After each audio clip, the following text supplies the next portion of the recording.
Hey, world. It's been want to come back to another video. So I just want to piggyback on my last video I posted. I basically was just giving, actually showing the news coverage or the fake news coverage of this monkeypox virus. And I promise you right now, when you have over 330 million people, right, that's just going along to get along, I think the generations before us were a lot more conscious of their independence and doing things their own way and making their own lives better for themselves. I think the shift came back in the 90s, 80s, 90s. Those group of kids that were born in the 80s and born in the 90s, that's a young group of kids. And I'm telling you, I remember specifically how education was being geared away from self-reliance, self-sufficiency, to more, government assistance, loans, really just a lot of laziness, if you ask me, because there's no way that the government should be able to come in and tell us how we should treat our own bodies in reference to our illnesses. I mean, when did that ever happen? But it can happen when the majority of the population, is daily inundated with social media. And what I mean by social media is not a bad thing, because it's a double-edged sword. Just like there's a lot of it's a plethora of information out there to enlighten you, okay? But just as much of the information out there to enlighten you is probably 3 times as much information out there to deceive, blind, and keep you ignorant. I mean,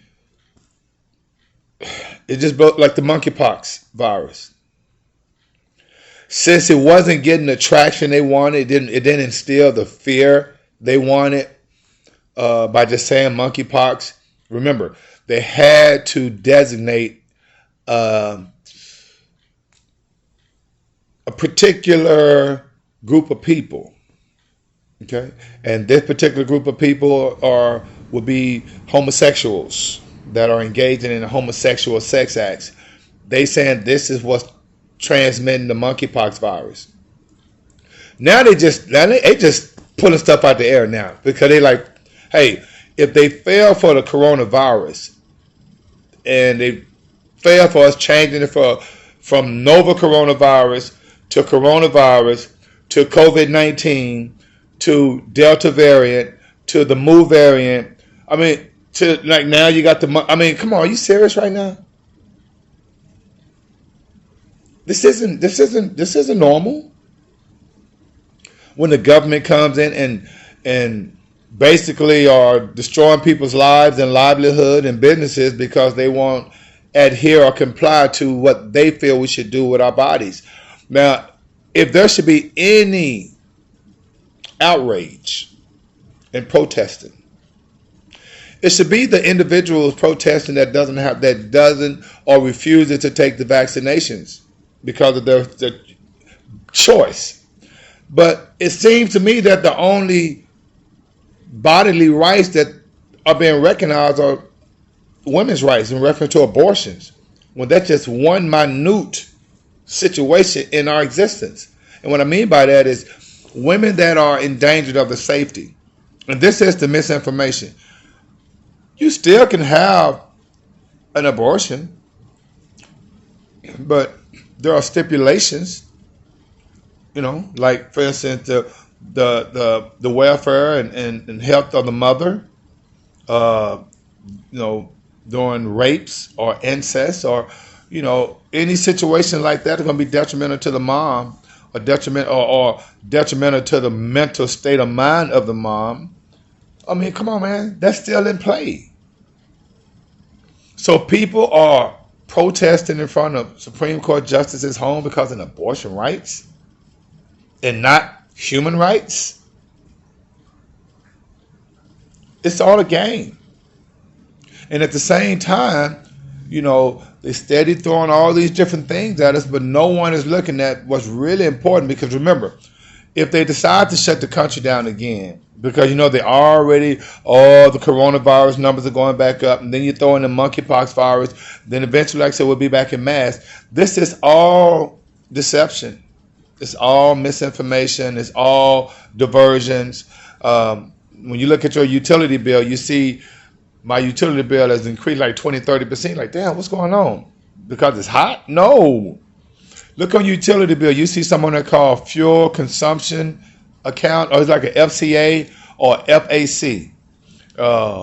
Fuel consumption. Then I think it was like, check it out on your utility bill, family. Look this up. It's FAC or FCA, and it's basically a tax. Okay, it's basically a tax on your utility bill.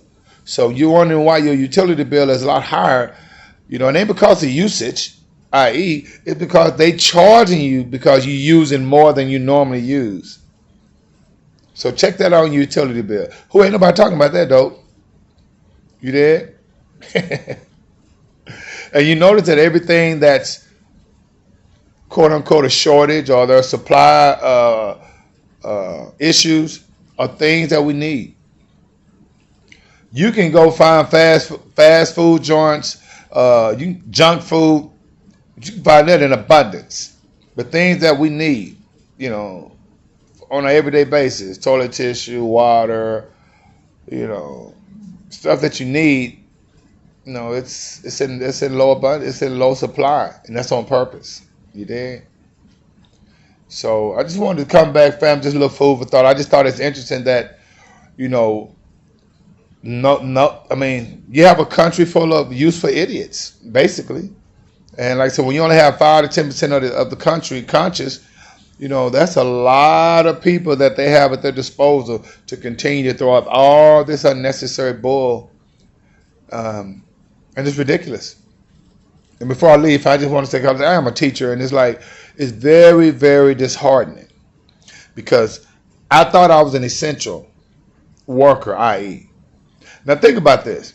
During the so-called shutdown, they had people that were referred to as essential workers. Meaning these people were working while everybody else was at home.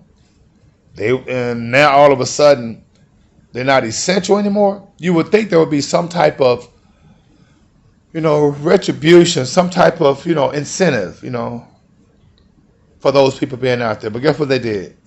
They didn't receive incentive. They actually received a walking paper because when they decided they wanted to get a vaccine, okay, you got to go. Wait a minute, but I was essential last year, but now, since I don't want to vaccinate, I'm non-essential. The hypocrisy is unbelievable. And this whole notion of, teachers, they, think about it.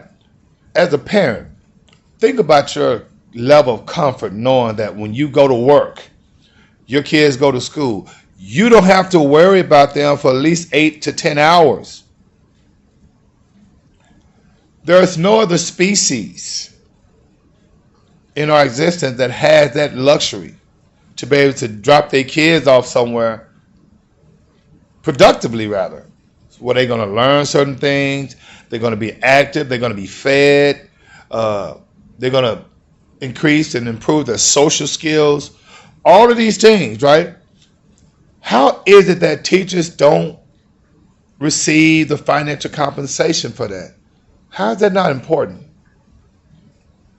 And these same students, when they grow up, they become productive citizens. I mean, we're talking about doctors and lawyers and architects and engineers and social workers and teachers and police officers and business owners and entrepreneurs and professional athletes. I mean, all coming from them being with us, and we live in, a lot of us, just right above the poverty line. It's ridiculous. And all you parents out there that, because I don't know if I have any fellow teachers out there in the audience, in the garden, but when they find out you're a teacher, what's the main thing they always say? Oh my gosh, y'all are so underpaid. Well, ain't nobody protesting. Ain't nobody going to the city council meetings. Ain't nobody going to Congress. There's no congressional hearings. We have a federal Department of Education, and each state has its Department of Education, and none of them recognize this. No one can say, you know what? Hold up. Let's make sure that our teachers are taken care of. So every year, because remember, inflation is almost 2% a year.